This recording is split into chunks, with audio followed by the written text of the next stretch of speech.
Elena returned to her house sobbing. She closed the door behind her and leaned against it, her body trembling as the weight she had been carrying finally crushed her. She slid down slowly until she was sitting on the floor, her face buried in her hands. The tears came without control, quiet at first, then violent. She dragged herself to the bed and collapsed onto it, crying until her chest hurt and her throat burned. Hours passed. Time meant nothing. When sleep finally claimed her, it wasn't peace, it was exhaustion. Her dreams were broken fragments she couldn't hold on to, faces without names, voices without sound. Morning arrived quietly, too quietly. The sunlight crept through the curtains, touching the walls like it didn't belong there. Elena stared at the ceiling for a long time, unable to move. She didn't want to get out of bed. She didn't want to face the world, but she had no choice. Zion couldn't sense anything strange. The watchers couldn't sense hesitation. She had to keep playing her part. She washed her face, hiding the pain in her eyes as best she could, and stepped outside with heavy feet.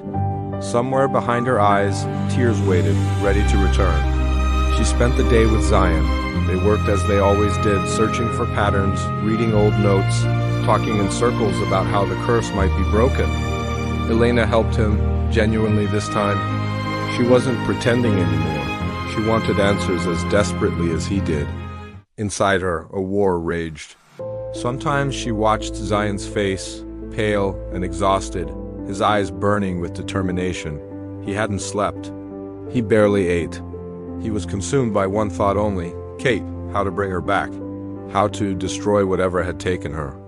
And then Elena's thoughts would drift to her father, to the warning whispered in the woods, to the price she had been told she would pay. Each day she helped Zion. Each night she walked into the darkness and reported his steps. She begged. She pleaded. She asked for forgiveness she knew would never come. Silence was always the answer. She knew decisions had already been made. Her punishment was no longer a possibility. It was inevitable. All she could do was wait. The waiting drove her mad. Sleep abandoned her completely. Fear settled into her bones. Every knock, every sound outside her door made her flinch. And then one morning, when she opened her door, she saw an envelope lying on her doorstep. Her heart stopped. She stood frozen for several seconds, staring at it as if it might disappear if she didn't acknowledge it. Slowly, she bent down and picked it up. Inside her house, with shaking hands, she opened it. The world shattered. A severed hand lay inside. Her father's hand. No, no. She screamed, her legs giving out beneath her. Dad, no! She collapsed onto the floor, clutching it as if holding it tighter could undo what had been done. Tears poured down her face as her voice cracked into raw agony. They cut it. They cut it. Her father was the reason she had become a tool of the shadows, the reason she had betrayed people, the reason she had lived with guilt for years. And now she was holding proof of the price she had paid for sympathy. A black card slipped from the envelope. Her eyes fell upon the words printed in cold, deliberate lettering. Sympathy has a price. We decide who pays and how. No more mistakes. Everything inside her collapsed. Her memories dragged her backward, forcefully, relentlessly. She was 12 years old when it all began. Her father was the sheriff of Hollow Hills, respected, fearless, relentless in his duty. People trusted him. People relied on him. He believed that law existed to protect the helpless. After her mother died when Elena was 16, her father became everything to her: protector, teacher, friend, the only constant in her life. Then the curse arrived. The air changed. Nights grew heavier. People began to disappear. At first, the town turned to her father, and he chased the truth without fear. He searched the woods.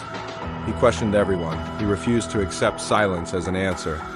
One night, Elena heard noises downstairs, a struggle, whispered voices, something crashing to the floor.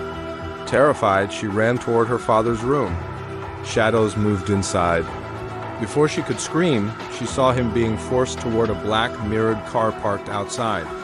She caught a glimpse of his face, unconscious, wounded. "Dad!" she screamed, running toward him. The car vanished into the darkness. After that night, the town changed. People offered condolences, but no resistance. No outrage, no search. Silence settled like a disease.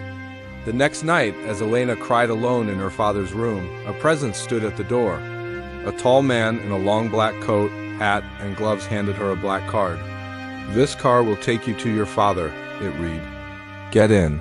The fog was thick as she entered the car. It carried her deep into the woods, far beyond familiar paths. When it stopped, the air felt wrong. Symbols were carved into trees. Branches twisted unnaturally. A cave loomed ahead, half hidden by hanging vines. "Elena," a calm voice said from the darkness. "Meet your father." Two hooded figures emerged, dragging a broken man between them. Her father? Weak, bound, barely conscious. She screamed his name, rushing forward, only to be stopped. He was dragged back into the cave. "You will follow our orders if you want him to live," the voice said. "If you betray us, he pays the price." "We never forgive." That night, Elena became theirs. She became the eyes of hollow hills, trusted, loved, invisible. She spread fear, reinforced silence, erased curiosity. Until Zion, for the first time she felt sympathy again. And now her father had paid for it.